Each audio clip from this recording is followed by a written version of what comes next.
Bonjour my friends, I'm Frankie and welcome to Club Foodie Tips and Tricks. Some of my subscribers are not familiar with a spice that I've been using in a few of my recipes. It is called mixed spice, or if you prefer, Épices mélangées in French. Here's my take on how to make your own. So my friends, let's get cooking.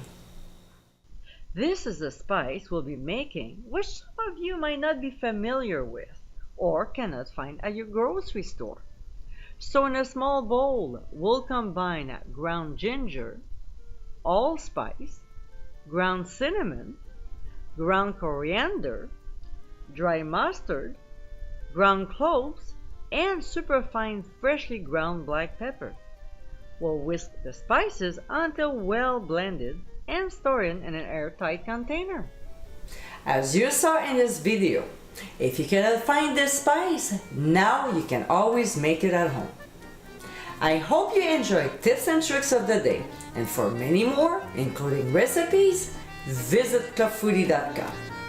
Until next time, my friends, bon appétit!